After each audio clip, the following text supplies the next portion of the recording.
Well, good afternoon, everybody. Welcome to Cancer Support Community Central Ohio's Lunchtime Learning. I'm Darlene Honeyford. I am the program manager at Cancer Support Community Central Ohio, and I'll be presenting the Frankly Speaking About Cancer, Coping with the Cost of Care. So give me just 1 second to share my screen and we'll pull that PowerPoint up. There will be time for question and answer at the end. So I'll ask you to just go ahead and save your questions to the very end. I'm going to move this black thing out of my way here. Okay.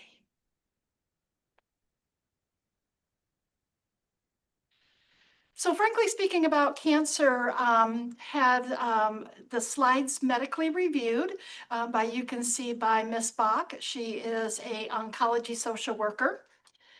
And Cancer Support Community actually creates all of our Frankly Speaking About Cancer materials, and that it is then looked at by outside review, both by medical and psychosocial experts, psychologist, psychiatrist, or social worker.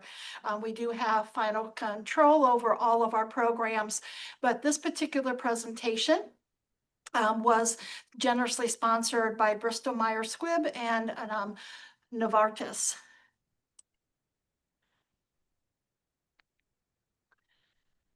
So this is the agenda for today's session. I already did introductions as who I am, but we're going to be talking about health insurance. We're going to be talking about Medicare and Medicaid, the obtaining prescription medications, employment and disability, income and managing medical debt, and then at the end we'll have the Q&A time. So some background as to why this presentation was created. I'm speaking to the choir. You guys all know just how expensive cancer care can be. And we do have health insurance through a variety of different options. Sometimes it's able through a spouse or a parent insurance, or sometimes somebody has to go through an individual plan or the marketplace. So the health insurance also usually doesn't cover everything. And so what do you do with that outstanding things that are not being covered? And as you can see in a survey done by Cancer Support Community, nearly 70% of the respondents acknowledge some unexpected expenses during their cancer treatment. Again, this is probably not anything new to you, being cancer survivors yourself, but that's a pretty high number, 70% having that unexpected additional expenses. And let's face it, talking about money can be difficult. Nobody really wants to have that conversation. And your medical team is going to be really focused on your medical care. So they're not going to be really focusing on the cost of that care. That's where your nurse navigator, your oncology social worker would come in. So really understanding your options are very important. By taking that proactive empowerment approach to the cost of care, you can really hope to avoid the financial toxicity and then improve your ability to stick with your treatment plan and improve your quality of life. Because if that's one worry off of your shoulders, that you know that financially all your treatment and services are going to be covered. So our first agenda topic is going to be health insurance. And you can see the list here. I'm not going to read through all of those, but there's also the website of healthcare.gov, and then there's the 800 number, and that 800 number also has the capacity to be able to speak in 150 languages, which is pretty awesome. And in addition to these really major plans that are listed under these options, there are also some lesser known places to get health insurance. That includes the Indian Health Services, Healthcare Ministries. There's a private non-marketplace, non-employer plans, and then there's also travel health plans. If you're traveling, there's some health plans that will help cover the cost for that. So in private health insurance, you have the options of that group or individual policies. Again, the list here on the screen showing all the different types of that private health. You may be familiar with these terms of an HMO or PPO. Those tend to be the most majority of them. But then you also have the self-insured people. Maybe somebody has their own business and they have to be self-insured because they don't have an employer. And then there's some grandfathered plans. So when you're thinking about choosing a health insurance plan, there's a couple of tips here. Um, really check and compare all of your options. See what's really covered for your healthcare coverage, because there's going to be some, things that you really need to look at. Well, what are your premiums? And then what are your deductibles and copays? And then is there any kind of co-insurance or cost sharing amounts? Looking at your, your office visits, your lab work and all of that kind of thing. Those are definitely some things that you want to be aware of as you're looking at your different health insurance options. So make sure that all of your providers and your health care facilities and your pharmacies are included in your plan. If you switch to a plan and your doctor who you've been maybe working with for, 2, 6, 8 longer years are not on that health insurance plan, is that a plan that you are most comfortable with, switching a doctor? Because otherwise you're paying out of plan expenses, which can really add up. So just make sure that your provider's on your plan. And then also looking at your prescriptions, looking at your formulary, and we'll be talking about that a little bit more in depth here later in the presentation. So the anatomy of a health insurance card, and now this is just one example. There are many cards that will look very different, but there's usually a lot of things on here. You have the type of policy, you'll have the phone number for questions, you have a member ID on there, your name, there'll be a group number if it's a group policy, the phone number that you should call if you must be admitted, because sometimes you need to have that prior pre-authorization. There's sometimes it might have prescription coverage, and then there's usually an address for written communication. So that, your health insurance card have a lot of vital information on it. Again, your card may look very different from this, but this was just an example. So tips for optimizing your health insurance. As you're looking at here, check to see if your insurance company does need pre-authorization before you get care. You don't want to do that. It's that's saying it's better to give forgiveness than permission, and that's not true when it comes to care. So you definitely want to make sure that you have that pre-authorization covered, because you don't want to get smacked with a bill that they're like, well, we didn't know this was happening, we didn't pre-authorize it, you're stuck with this cost now. That can get extremely steep in cost. And then making sure that your provider submits bills to your insurance company. And if you're on different insurance plans, that they're aware of all of those.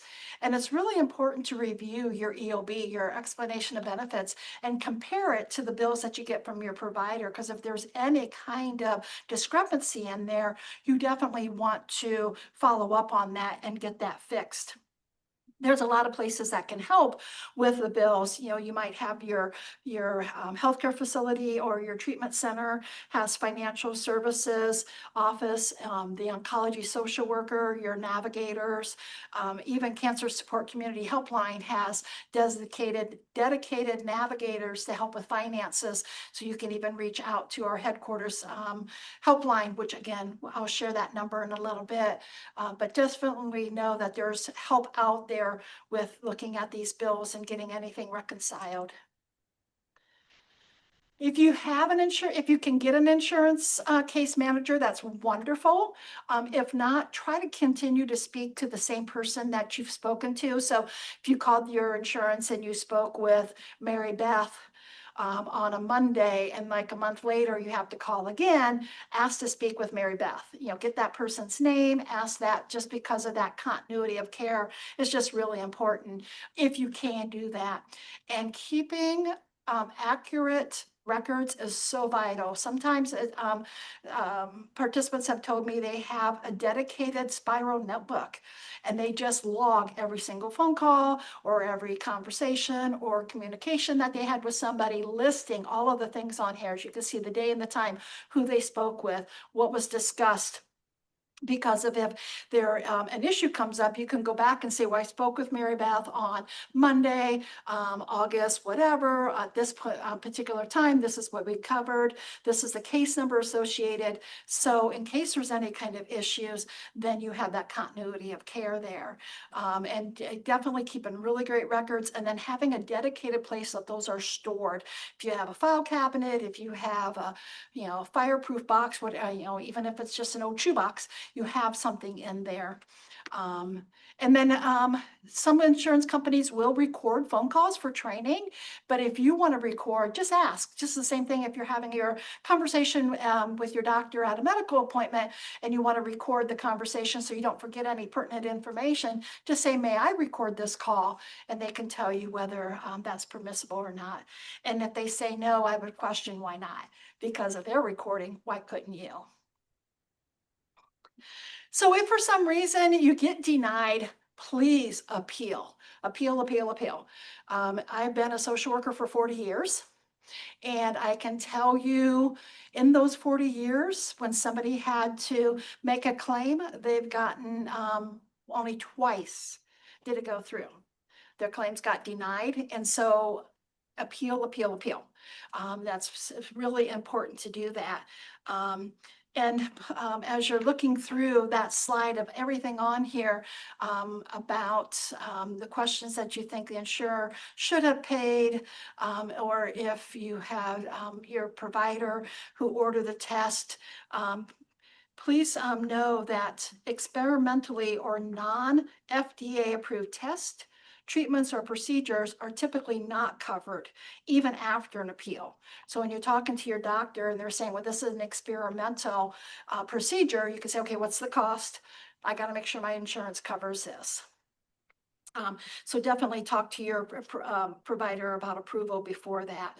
And some of the examples that might not be covered would be genetic testing for certain cancers, fertility preservation, some chemotherapy treatments, and then PET scans. So it's really important to know what all of your things are covered. And then the appeal deadline, really having that cemented in, knowing what that is, and then keeping a copy of your insurance plan or your benefit plan. And then again, keeping very careful notes when you're going back for an appeal. And then again, looking at your healthcare team, maybe your navigator or an oncology social worker would be able to assist you with this. If you do have an employer-based plan, HR should definitely be able to help you when you receive a denial for care. Looking at the state insurance agency, Ohio has a state insurance agency, or looking at consumer assistant programs for assistance can also be a benefit for you.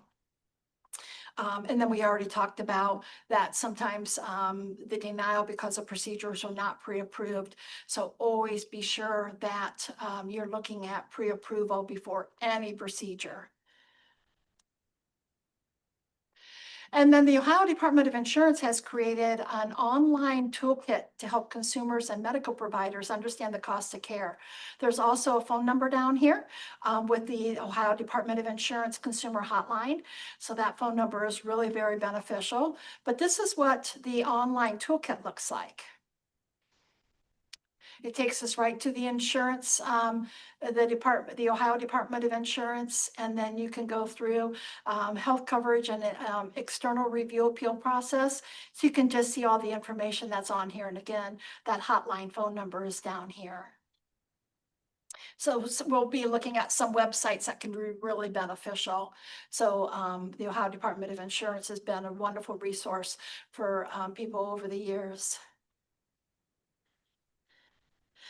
So COBRA If you're familiar with COBRA, this is a plan that federal law allows you to temporarily continue your employer-based health insurance plan. But it's going to be, depending on the type of plan you have, you will be paying full premium. So just be aware that COBRA can be very expensive. You want to look at the cost analysis between having COBRA or looking at the marketplace insurance plans to see which one is more financially, advantageous. Currently, as part of the American Rescue Plan, COBRA subsidies are available. However, that American Rescue Plan is set to expire on December 31st of 2025.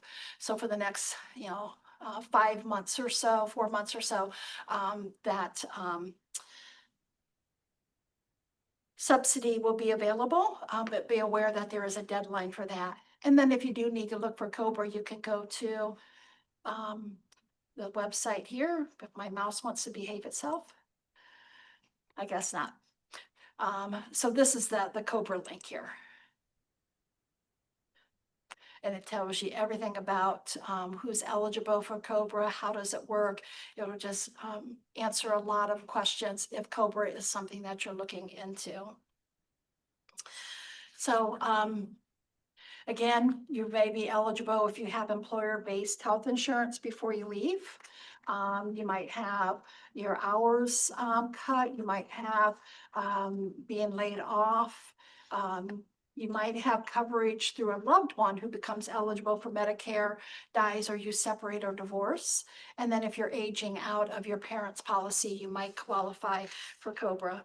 Again, ask an oncology social worker, your navigator, or cancer support community helpline for resources that might be available to assist with the COBRA premiums, because as we mentioned, it can get pretty expensive. So tips about COBRA coverage. It really is depending on a qualifying event. It can last up to 36 months. And as we already mentioned, it can be very expensive for the premium. And as I mentioned, that there are some assistance with financial help there. But if you choose COBRA, but then decide it's too expensive, this does not trigger a special enrollment period with Marketplace. So you're really kind of stuck with your COBRA until open enrollment or the next calendar year. So don't forget that with COBRA election, your status remains the same in that plan year. So if you have accumulated out-of-the-pocket expenses like your deductible and copays, coinsurance, et cetera, towards your annual maximum out-of-pocket, those accumulations remain for the plan year. Example, if you've already paid $3,000 towards your $6,000 deductible, and then you go on COBRA, your remaining deductible is $3,000. The clock doesn't start over. But if you switch to a different plan or an Affordable Care Act plan, your clock does restart. So with COBRA, it's just a continuation. It's just you're paying the premium. You do have 60 days to elect. Again, just like with any insurance, your premiums must be made on a timely manner. If your employer ceases that group plan or they go out of business, your COBRA will end just like the employed people's insurance will end. And then if you do become eligible for Medicare in that time that you're on COBRA, your COBRA will end because then you can switch to Medicare. So who does not have to offer COBRA? The federal government, if you're a federal government employee. There might be certain church related organizations that don't qualify, that don't have to offer. And then if there's your employer does not have 20 or more employees, at least for half of the year. There's some states that have coverage for smaller employers, but that would be on a state-by-state basis.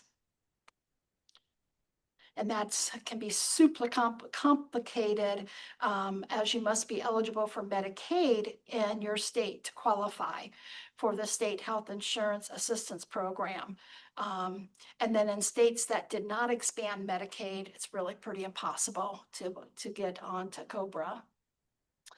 So this is the Ohio's state COBRA plan. And it just, again, talks all about what is COBRA and has frequently asked questions. And then there's a help center and agents and agencies, et cetera. So more resources about COBRA if that would be of a benefit for you. So then you can see to be eligible, you have to be enrolled in your employer's health plan where you worked. So what happens when COBRA ends? You can, if available, move to a family member's plan, go through the healthcare marketplace. Conversion is not currently available in Ohio to the best of my knowledge. And then looking at switching to Medicare or Medicaid if you're eligible for either one of those plans. So patient protection and the Affordable Care Act. The Affordable Care Act is known as several things: healthcare reform, ACA, or Obamacare, which I have to laugh every time I hear that particular title, because President Obama had nothing to do with the Affordable Care Act. That came from Congress. He just had the right to say yes or no to it, but they give him credit. He had a lot on his shoulders. This was one that he did, that really doesn't belong to him, but I'll be calling it the Affordable Care Act, or ACA for shorter. One of the great things about ACA when they came in, this says that you cannot be excluded or denied for pre-existing conditions prior to the Affordable Care Act.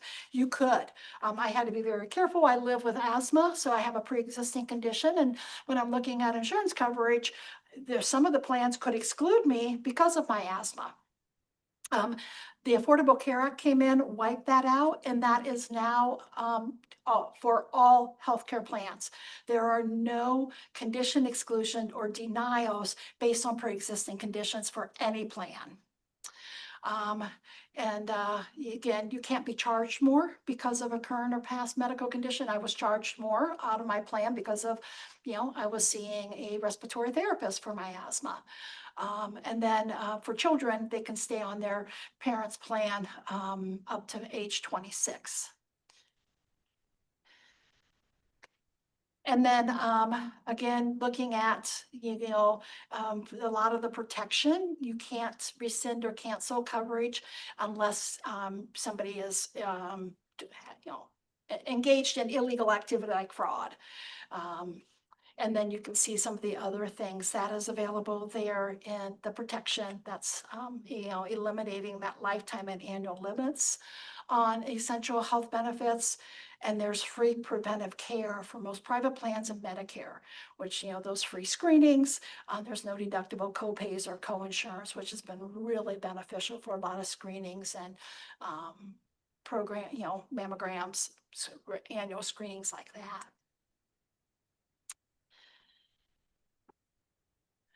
So there's new ways to get the health insurance coverage, the expanded Medicaid. Since 2014, Ohio has implemented an expanded Medicaid program that provides low-cost health insurance to eligible individuals, covering nearly 770,000 residents as of March of 2025.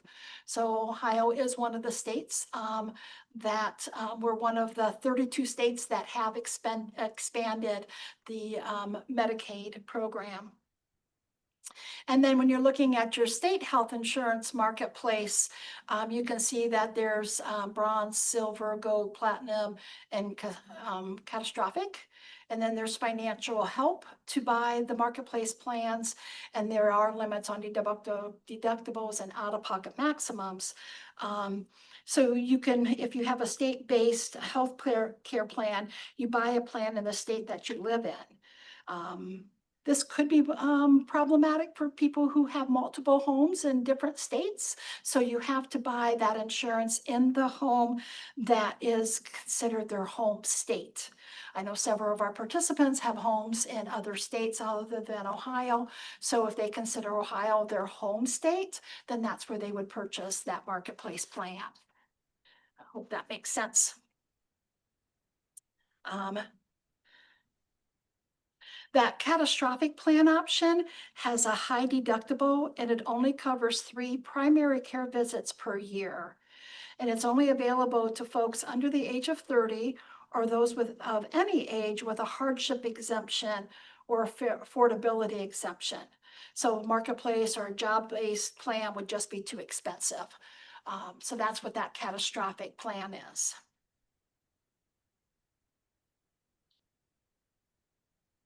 So we've already talked about some of the states having their own. This takes you to healthcare.gov and it talks about the marketplace information here. I have to tell you, the first thing what they're going to do is usually I get a pop-up plan or a pop-up window says, hey, give us your contact information. We'll answer your questions. But you might be able to navigate the website and get questions that way. So if you're looking at to see if Ohio has one, um, you can go to that particular website and then check with your state insurance agency. So going back to the Department of Insurance, they can answer that question as well. So people in Ohio use the healthcare.gov to enroll in the marketplace. So that website that I just shared is where we would go to when I am actually on the marketplace myself. And that's, I actually have an insurance person, an insurance agent that thank goodness did all the background for me. And we compared plans as to what my health needs would be, how many lab works and visits and all of that, any specialists that I have to see, and then we compared plans. So she did all of that work for me, but you can also do all of that on the healthcare.gov website. So under Medicaid, this is that federal health insurance for low-income individuals who meet that eligibility criteria, and that's that expansion under the ACA that Ohio has. It is funded by both federal and state, and you can actually have both Medicaid and Medicare. And in most states, individuals on SSI can receive Medicaid automatically. And then this includes individuals in states that don't have the expanded Medicaid who have SSI, but Ohio has that expanded Medicaid, so we're okay on that. Again, the website for Medicaid is medicaid.gov, and there's just basic health programs. There's just resources for your state.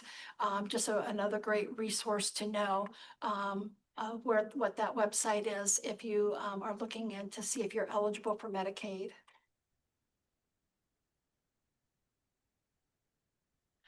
So who qualifies?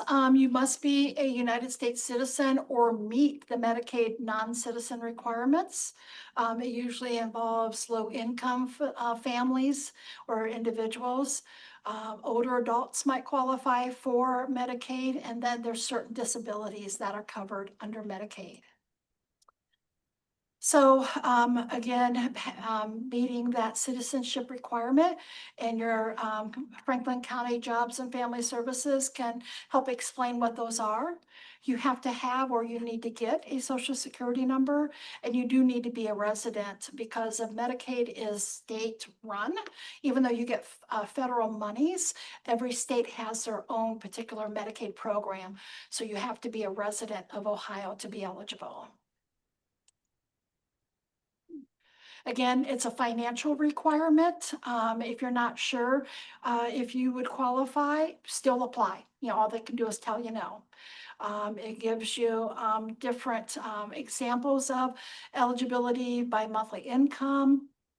And then for the non-citizens, they can apply, may be eligible for the alien emergency medical assistance or refugee medical assistance. And then the consumer hotline is just a wonderful wealth of information. If you have any questions, the people on the call on the call line can definitely answer those questions for you. Moving on to Medicare. So Medicare is a federal health care insurance for people who are over 65 or 65 and older. For those who've received SSDI benefits for at least 2 years. If somebody is entitled to railroad retirement benefits, if somebody has end-stage renal disease. Now, it's important to know about this disease. This is not kidney cancer. And having kidney cancer doesn't make you eligible for Medicare. This is end-stage renal disease itself, not associated with a cancer diagnosis. And then if somebody has ALS with the sclerosis. And again, the website for Medicare takes you right to medicare.gov. Again, just a wonderful resource. And I know it's loading, but you guys will get you get the gist that once it loads, there's a lot of wonderful resources on that website. Before we move on to the fee for service, there's a couple of conditions to talk about. If you have Medicare Part A, you know that it's free for most of the beneficiary, and that will cover your inpatient care. But when you're looking at medical Part B, this is an option to decline, but you can opt out of the Part B, but it does cover the outpatient care. It's usually deducted from your Social Security check, that premium is, and help may be available if you can't afford that premium. But that outpatient care that Part B covers could include outpatient chemotherapy, radiation, labs, radiology procedures, and some parts of home care and hospice. If you do not elect to be part of Part B when you're first eligible, there is a penalty for late enrollment, and you can only enroll at one time during the year with coverage beginning July 1st. This has represented a massive delays in care for many individuals. If you are a qualified Medicare beneficiary, that's the QMB, you may be eligible for premium assistance and other cost-sharing programs. The QMB program pays for your monthly Medicare premiums. For most people, Medicare Part A does not have a premium, but if you do have a Part A premium, the QMB program would cover it. The QMB Medicaid would cover the full premium amount, so that does also tie in for Medicaid. There's also the 80/20 coverage. If you're not familiar with the 80/20 coverage, this means your insurance company pays for 80% of your cost after you've met your deductible. You must pay for the remaining 20%. A copayment or copay is a fixed cost that you pay for a covered healthcare product or service, like a doctor's appointment or prescriptions. To cover this gap, many individuals purchase a Medigap supplement plan. There are many different types of these plans, and again, the best time to buy is during the initial eligibility. And that with this plan, there's no maximum out-of-pocket amount, which is also called the stopgap.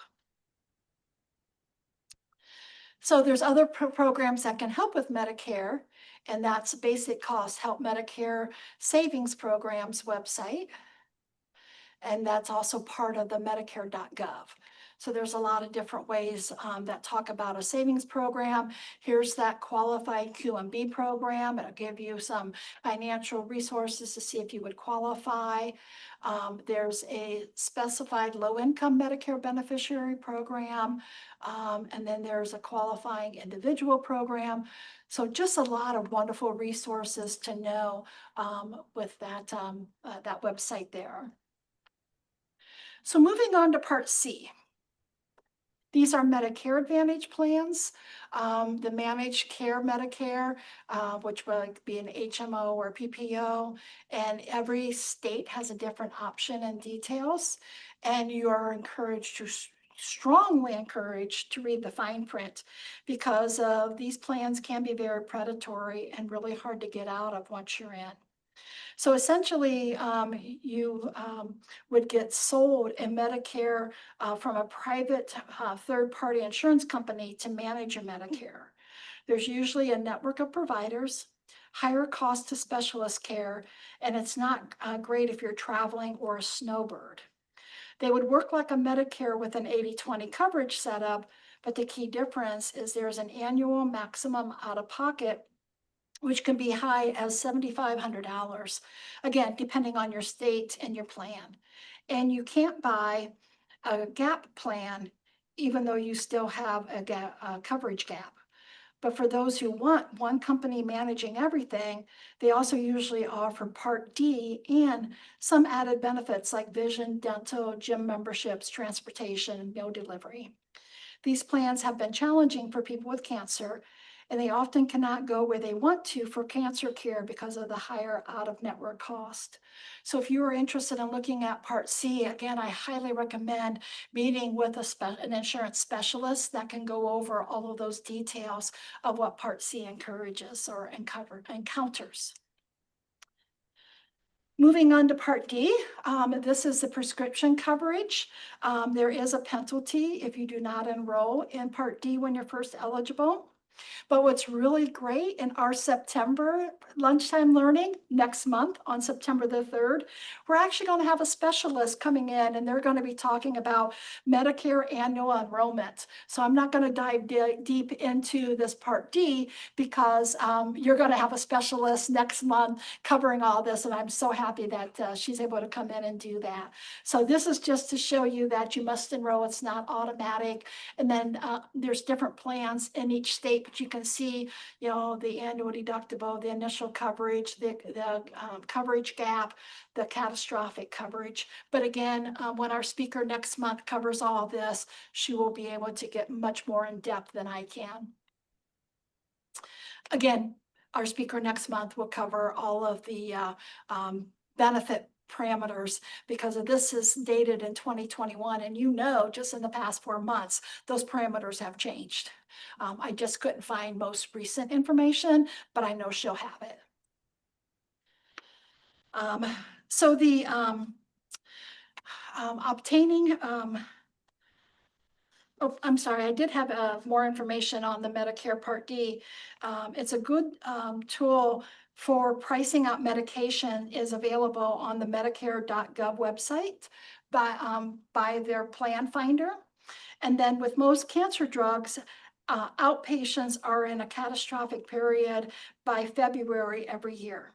This requires them to pay 5% per month of the cost of the drug. Some cancer drugs are $20,000 per month. So 5% of this is $500 per month for sometimes 11 months out of the year, on top of the $6,550 they've already had to pay. So that drug with insurance can end up costing nearly $12,000, and that's just one medication. So that's why copay programs are so important. Again, talking with somebody who is a specialist in insurance would be really very beneficial for that. But I did want to share that a little bit more information on Part D. So obtaining prescription medications. So there is a prescription insurance that most policies include a drug benefit.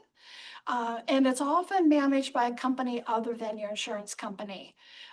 And then there are rules about mail order or which pharmacies participate in that. So check your insurance card to see what your formulary plan is, and then definitely keep careful notes. So the formulary, each plan has a formulary, a list of approved medications. And these medications can usually be prescribed without pre-authorization. But it's the insurance company, not your physician, that decides on what's on their formulary. And please know that these formularies consistently change. Again, you may already be very familiar with that information. So a drug that you're on this month may be on the formulary, but when you go to refill, it isn't. So you have to check regularly. Again, I shared that I live with asthma. I had a prescription medication that I was paying $25. My formulary changed and I didn't check, and I go and I get the text from the pharmacy saying, yeah, your bill will be $100. I'm like, wait a minute.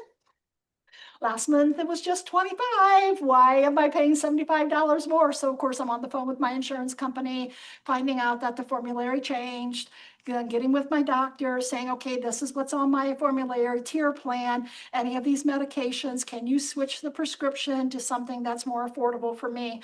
And so, yes, that's as a live experience that your formularies will change. So staying on top of that is just really important.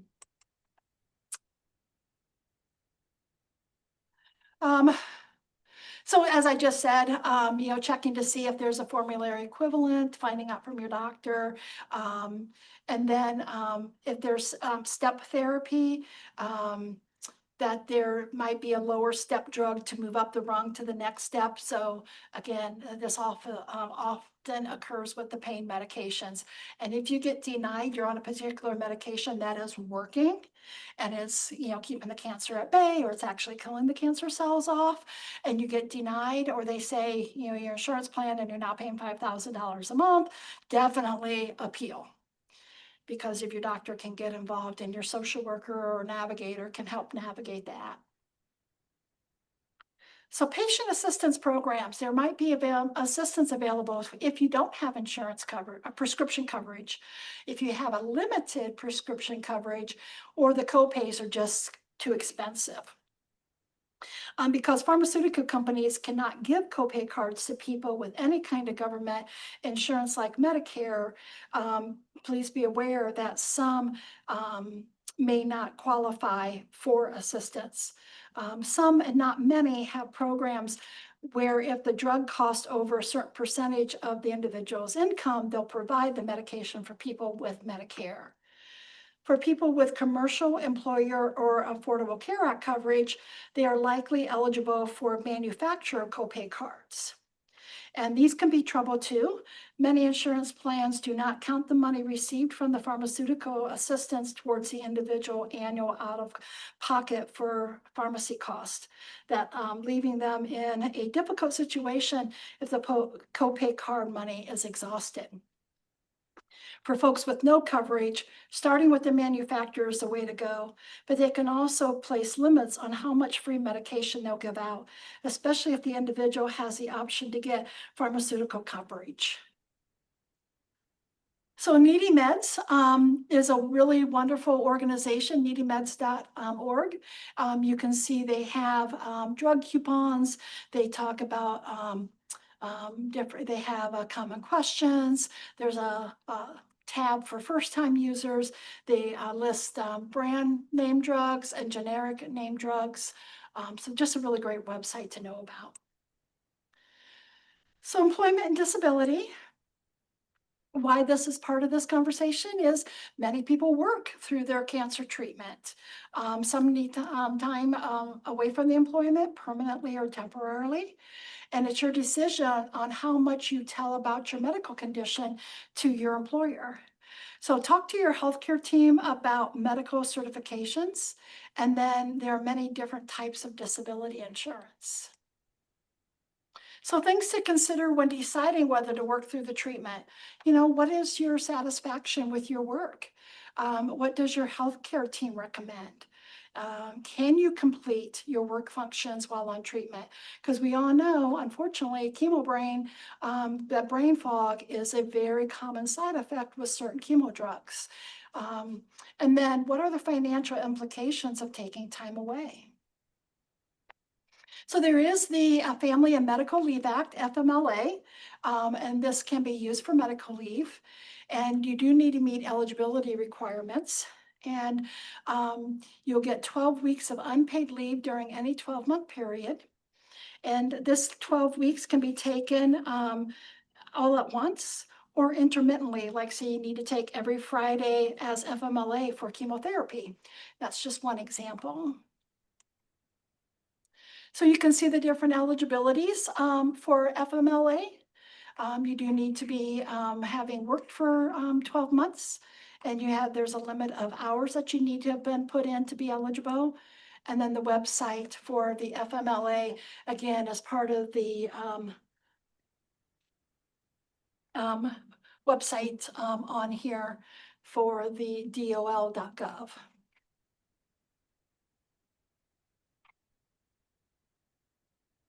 There are some state leave laws. And that, again, we've already talked about the 12 weeks, but please know that companies with 50 or more employees are covered by the FMLA.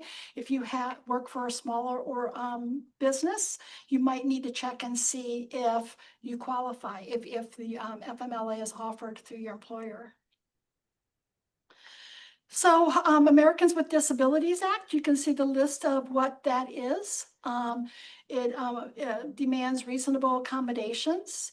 And most states have a fair employment law. So you'll see on a job applicant, it'll say EEOC, the Equal Employer Opportunity. So a couple of websites to look into that for that. So Ohio law does prohibit discrimination on the base of race or color in hiring. This is really the EEOC statement saying you can't be discriminated against. So SSDI, this is a federal long-term disability insurance. You can see the eligibility here. You also, besides having worked long enough and paid into Social Security, having a medical condition that meets Social Security's definition of disability. And then the SSA.gov website just goes in here. Again, SSA.gov just covers all of that information. It gives you the benefits and all of that.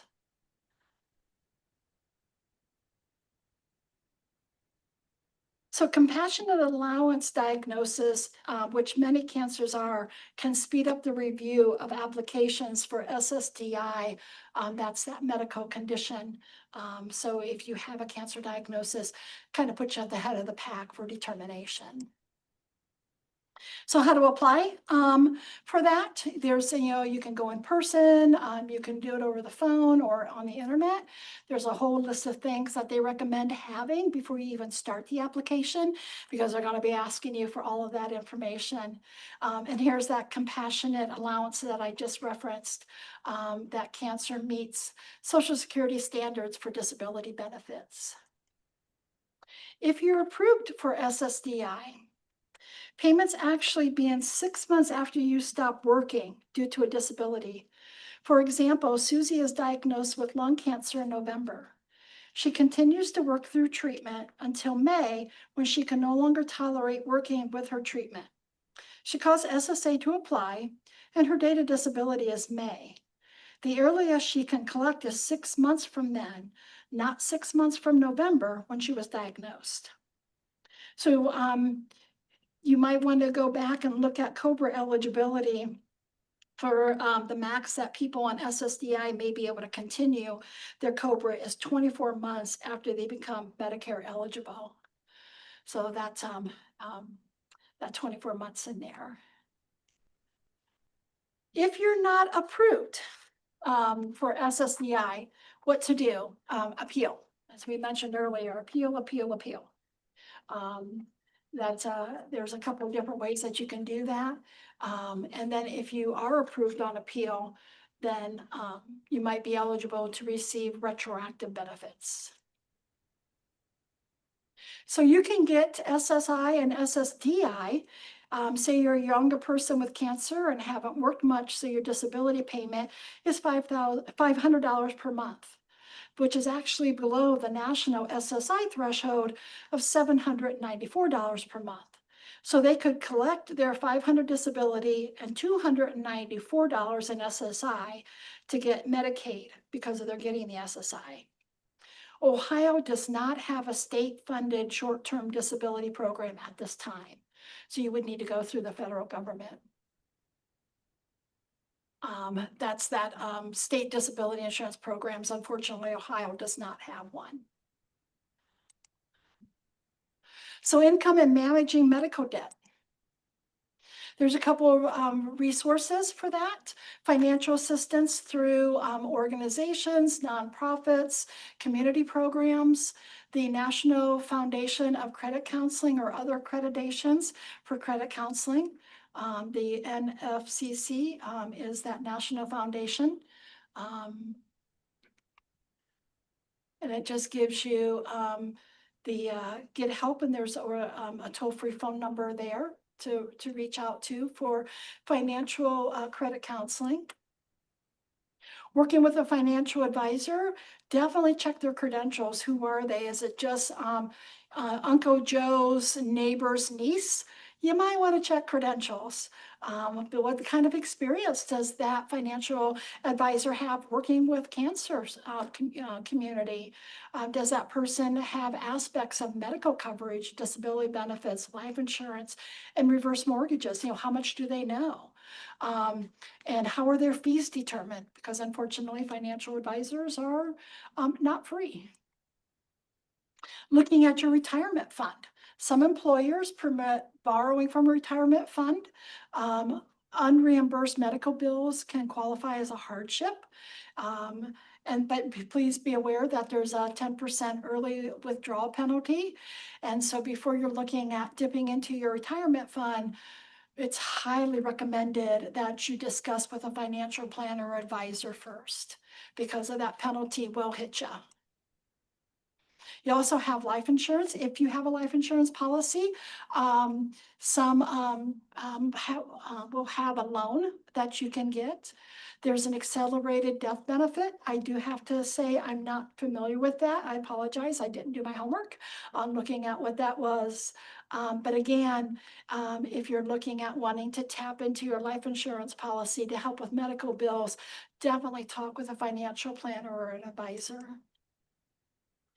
Reverse mortgages, if you're 62 years or older, you can borrow against your home equity for the duration of time in the home.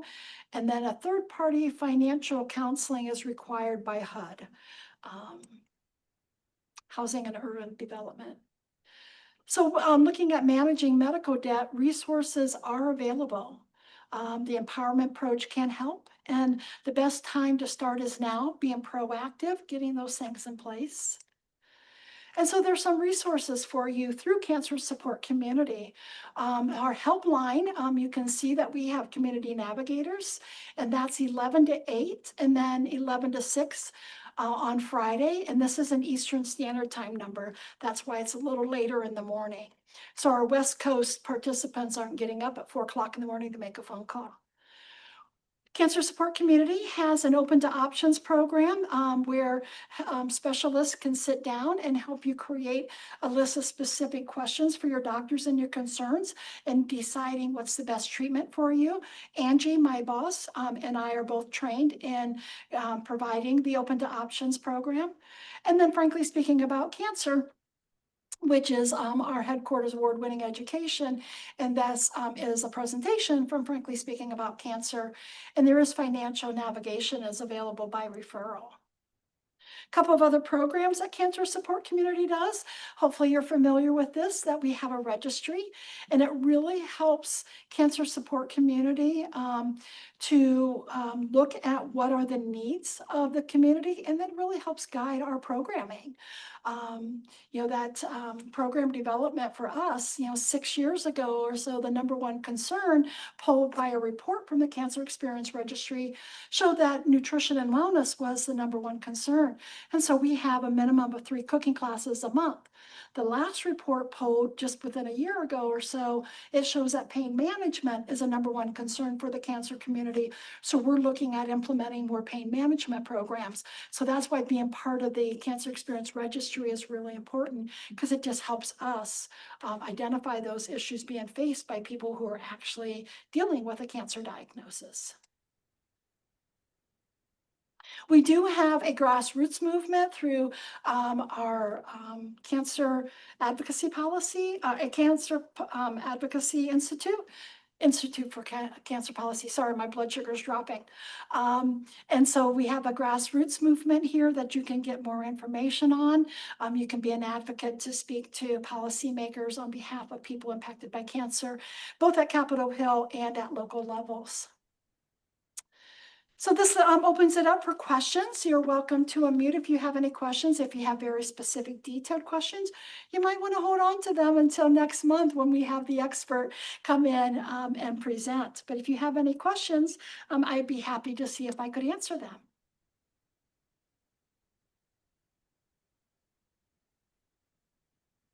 Okay. Well, as I tell everybody, I'm just an email or a phone call away. You're welcome to reach out to me at the end. But again, we are thankful for the charitable grant from Bristol Myers Squibb and Novartis for presenting and helping us provide this particular education. Thank you very much for joining us today, and hopefully we will see you, if not next month, then we will see you at future programs. And you're welcome, Esther. So glad that you could join us.